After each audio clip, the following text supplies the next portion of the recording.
విజయ్ గారు ప్లీజ్ సతీ గారు మార్క్ మీద నిలబడండి. గారు అన్నావా అక్క? నన్ను అంత మాట అన్నావా? అప్పుడే దూరపున్నాయినా నేను? అరే సత్తిగా అనాలి. ఎందుకు అనబుద్ధి కావట్లేదు నాకు. అనబుద్ధి అయితే మర్యాద పోనీలే.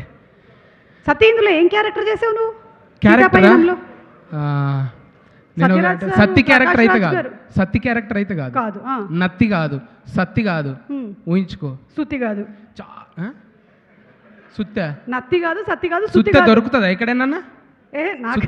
నాకన్నా అక్క తమ్ముడు వైట్ అండ్ వైట్ వేసిన ఎట్లా కొడుతున్నా తెలుసా ఇంట్లో నేను? ఇది వైటా? ఇది నేను వైట్ అండ్ వైట్ వేసిన అందులో సినిమాలా వైట్ అండ్ వైట్ వేసిన. అర్జున్ సార్ చూసి నెత్తి మీద బంతిపూల కిరీటం పెట్టిండు నాకు.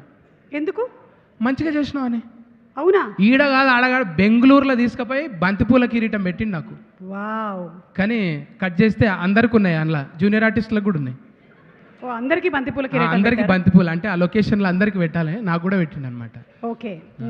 ఇప్పుడు అక్క నువ్వు కొంచెం ఆగితే నేను మా హీరో గురించి హీరోయిన్ గురించి చెప్పాలి కదా. బై ద వే మన నిరంజన్ గారు అంటే ఇక్కడ ఉండేటువంటి చాలా మందికి తెలియకపోవచ్చు. మన ఉపేంద్ర గారు అంటే అందరికీ తెలుసు. ఉపేంద్ర గారి ఫేవరెట్స్ ఇక్కడ చాలా మంది ఉన్నారు. వాళ్ళ అన్నయ్య కొడుకు నిరంజన్. కక్కాయ అవుతాడుగా? కక్కాయ అవుతాడు. ఎవరికి? నిరంజన్కు కక్కాయ అవుతాడా అన్న? అవునవును అవుతాడు. కక్కాయ అవుతాడు. చిచ్చా అన్నట్టు. అవును. ఎవరో ఒకరు ఉన్నారు ఆయన. చిచ్చా అంటే మన రాహుల్ సిప్లిగంజ్ కూడా వచ్చేసాడు. పిలుస్తావేంది? మైకు నాకు ఇచ్చినావు, ఇక అందరిని విలువ. నువ్వు కమింగ్ అప్ అని చెప్తున్నా ఇవన్నీ. ఓకేనా? లైవ్ కదా, అందుకని. నీతోనో కష్టం. సుమాక్కతో పెట్టుకుంటే ఇక మన గాని పని. ఇప్పుడు ఇక పద్ధతిగా మొదలు పెడితే ముందుగాల మా గురువు గారికి 10,000 శరణార్థులు. మా గురువు గారు ప్రేమగా పిలుచుకునే బర్మానందం సార్. నాకే అనుకున్న సత్యనారాయణ నిజంగా సత్తి అని పేరున్న వాళ్ళందరికీ అదేనేమో బర్మానందమేమో. సార్కు నాకు రిలేషన్ మళ్ళా సత్తెనపల్లి కూడా, సత్తన్నపల్లి అట్లా దగ్గరగా కుదిరింది అన్నట్టు. ఈ మధ్యన గురుగారితో రెండో ఈవెంట్. నేను గురుగారు ఈ సినిమాలో నేను నత్తి సత్తిలాగా కాకుండా కొత్తగా చేయించిండు అర్జున్ సార్ నన్ను. ఎప్పటికప్పుడు స్పాంటినిటీగా మారుస్తూ డైలాగులను ఇట్లా కాదు ఇట్లా కాదు, ఆయన రాసుకున్నది కూడా ఒక్కొక్కసారి చాలా బెటర్ చేసి నాకే ఆశ్చర్యం. అంటే నేను స్టార్స్ని దగ్గర నుంచి చూసినప్పుడు చిరంజీవి గారైనా అర్జున్ గారైనా బాగా దగ్గరగా కొంచెం ఒక నెల రోజులు జర్నీ చేసే అవకాశం వచ్చింది. వాళ్ళు చూస్తుంటే నిరంతరం సార్ వాళ్ళు ఎప్పుడు కూడా రిలాక్స్ లేదు. వాళ్ళ స్టార్డమ్ అంతా పక్కన పెట్టేసి వాళ్ళు ఒక లైట్ మ్యాన్ అవుతారు, ఒక డిఓపి అవుతారు, ఒక అసిస్టెంట్ డైరెక్టర్ అవుతారు. అన్నీ తానై నిజంగా వాళ్ళ బాడీ మీద వాళ్ళు సోయి పెట్టుకొని కథ మీద కాన్సన్ట్రేట్ చేసి మళ్ళీ పైసలు పెట్టడానికి ఎట్లుంటుంది. సొంతంగా పైసలు పెడితే ఎవరైనా ఒక యాక్టర్ నిర్మాత అయితే ఎంత టెన్షన్ ఉంటుందో తెలుసు కదా. అక్కడ కాల్ షీట్లు పెరిగిపోతుంటాయి, ఇక్కడ సరిగ్గా పర్ఫార్మెన్స్ రాకపోతే వాళ్ళ స్ట్రెస్ మామూలుగా ఉండదు. అసలు యాక్టర్లు ఎప్పుడూ నిర్మాతలు కావద్దని అనుకుంటారు, కానీ ఆయన ఎన్నో సాహసాలు చేసి ఇప్పటికీ ఆరోగ్యంగా అంత అందంగా ఆజానుభావులు లెక్క నిజంగా సౌత్ ఇండియా బ్రూస్లీ. ఆయన ఒక్కొక్క గుద్దితే నిజంగా ఈ అల్లొచ్చి ఆయన బిజ్జల దేవుడు ఈ మధ్యన గుద్దిండేమో ఇటుక బిడ్డల్ని. ఆయన ఎప్పుడో గుద్దిండు అసొంటివి ఇట్లా గుద్దిండే కదా బిజ్జల దేవుడు.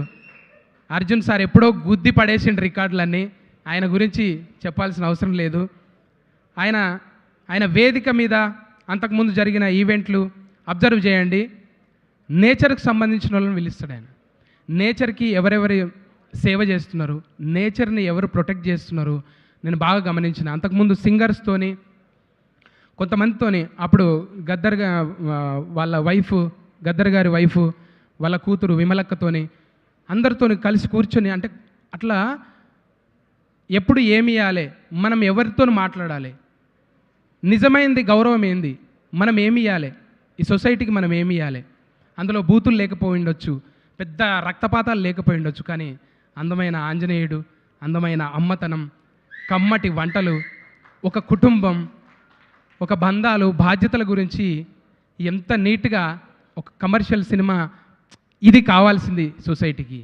ఇది దొంగ బట్టబాజీ సినిమాలకి కాకుండా మంచిగా బరువు ఏంది, బంధాలు అంటే బరువు కాదు బాధ్యత కాదని ఒక డైలాగు. నిజంగా మన ఇళ్ళల్లో మన పిల్లలకు చెప్తుంటాం. పేరెంట్ ఎవడైనా బాధ్యతగా ఉండేటోడు సీరియస్గా ఉంటాడు.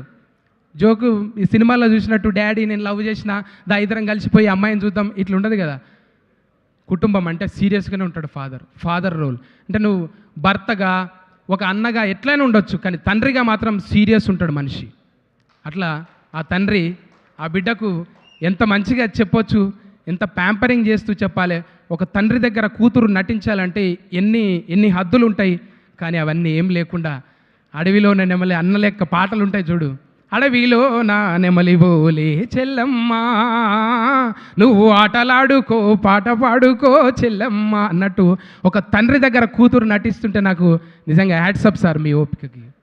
ఎవరు పిల్లల్ని అట్లా దగ్గరగా నేను వాళ్ళు చేస్తుంటాను, నేను పోతలే, నేను ఉంటాడు చేయడు అన్న రోజులు, కానీ మీరు దగ్గర ఉండి ఎంత మంచిగా చేయించారు. అమ్మ కూడా నిజంగా అమ్మ అనాలనిపిస్తుంది. ఎంత పద్ధతిగా అట్లా నిరంజన్ గారు కూడా ఆయన అంతుండి కూడా మా హైటుకు కొంచెం వంగి ఇట్లా పెడుతుంటాడు అనమాట. నేను ఈడ పెడితే మళ్ళీ పొగరనుకుంటారేమని మా హైటుకు వంగి ఇట్లా అంటాడు అనమాట. అంత పద్ధతిగా భాష రాకపోయినా భావం, ఆ బాడీ లాంగ్వేజ్ చూస్తుంటే ముచ్చటేస్తుండే. లొకేషన్లో మేము చేసింది 10-15 రోజులు. అమ్మ నివేదిత అమ్మ థ్యాంక్స్ అమ్మ. అర్జున్ సార్ అంటే అట్లా తయారు చేయడం, ఇంట్లో అన్నీ చక్కగా ఉంటేనే, ఆ గ్రహాలన్నీ చక్కగా ఉంటేనే ఆ మనిషి అంత పర్ఫామ్ చేయగలుగుతాడు. మీరందరూ మంచి గ్రహాలు, మీరు ఆయనకు చుట్టూ ఉండి మీరందరూ నడిపిస్తున్నారు. గ్రేట్. ఇందులో అన్నీ ఏలే, ఫస్ట్ ఏతోనే స్టార్ట్. అర్జున్ సార్, ఐశ్వర్య, అంజలి అమ్మ అందరూ ఆయనకు అమ్మ ఆవు అన్నిటితో వచ్చావమ్మ నువ్వు. వాళ్ళ ఇంటికి నివేదితమ్మ ఎలాగో ఈ అమ్మా. స్టేజ్కి సుమమ్మ అలాగా. అందుకే నేను ఇక్కడ సుమమ్మ నిన్ను కూడా వద్దు సుమా అని అనలేమమ్మా. నువ్వు గెలుకుతూనే ఉండాలి. మీరు గెలికిన కొద్దీ మేము గెలుస్తూనే ఉంటాం. గెలుకు. అట్లా ఒక్కొక్కరు చెప్పుకుంటూ పోతే, ఇట్లా డిస్టర్బ్ చేసుకుంటూ పోతే మనకున్నదే దేడిది మాకు, అందులో సగం బాయ్. ఇక ఏం చేస్తాం? నేను చెప్తా, నివేదితమ్మ దగ్గర ఆగావు. నివేదితమ్మ థ్యాంక్స్ అమ్మ.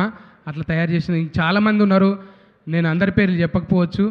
మా అనూపన్న, రాహుల్ భాయ్, ఏ ఊరికి వెళ్తావే పిల్ల, సూపర్ మంచి పాట అనేది. ఏడున్న వోకల్స్. చెల్లె నువ్వు కూడా వచ్చినావు. మధు కూడా వచ్చి, మధుప్రియ, అందరిని చూస్తుంటే ఇప్పుడే చూసిన అమ్మ. థ్యాంక్స్ అమ్మ. ఎంఎస్ నారాయణ గారి కూతురు. నేను ఫస్ట్ టైం చూస్తున్నా. అందరు లేచి పడితే నేను ఎవరో అనుకున్నా, తర్వాత అడిగితే గురుగారు చెప్పారు. థ్యాంక్స్. ఈ వేదిక మీద మంచి మాటలు రాసే ఇంకా సాయి మాధవ్ నాకు కొంచెం బుర్ర లేదు సార్, లాస్ట్లో చెప్పిన పేరు ఏమనుకోండి. సత్యరాజ్ గారు అంత పెద్ద యాక్టర్తోని ఒకరోజు ఉన్న సార్, సడన్గా వాళ్ళకి ఏదో ఇంట్లో జరిగి వాళ్ళ అమ్మగారికి ఏదో బాగాలేదని వెళ్ళిపోయారు అక్కడ లొకేషన్లో. Thank you sir. Prakash Raj గారు నన్ను ఫస్ట్ టైం చూసినప్పుడు కూడా ఎరా అన్నాడు. ఏం సార్ రా అంటున్నావు అన్నా. ఎలా కూడా అంటారా అంటాం సార్ అంటే, ఫస్ట్ టైం కలిసినప్పుడు అరే తూరే అంటుంటే ఆ చనువు తీసుకున్నాడు అనమాట. అంటే పెద్ద అయినా కదా, ఆ క్యారెక్టర్లో ఉండి అట్లా అనమాట. మనమేమో ఏం సార్ నువ్వు ఫస్ట్ టైం కలిసినప్పుడే అరే తూరే అంటున్నావు, నేను మాట్లాడా అంటే ఏంట్రా నిన్న రా అన్నందుకు మళ్ళీ కూడా రా అన్నావు సార్ నువ్వు అన్న. రోజు రానుడు మొదలుపెట్టింది, ఇక మాట్లాడే పని చేసింది నేను. అట్లా చిన్న చిన్న ఇన్సిడెంట్లు చాలా ముచ్చటగా సాగింది మా సినిమా జర్నీ. మంచి సినిమా తీసిరు సార్. నాకైతే మంచిగా ఒక ఉగాది పండుగ, ఏదో ఒక పులుగాల పున్నం, ఎడ్లకు పెట్టే పండుగ, దేవుని తిరునాళ్ళు, అట్లా ప్రతి ఫ్రేమ్ కూడా అందంగా ఎంత బ్యూటీగా ఉందంటే, ఆ సినిమాలో నటించినందుకు నాకు అవకాశం ఇచ్చినందుకు thank you sir. Thank you. Thank you so much Sati.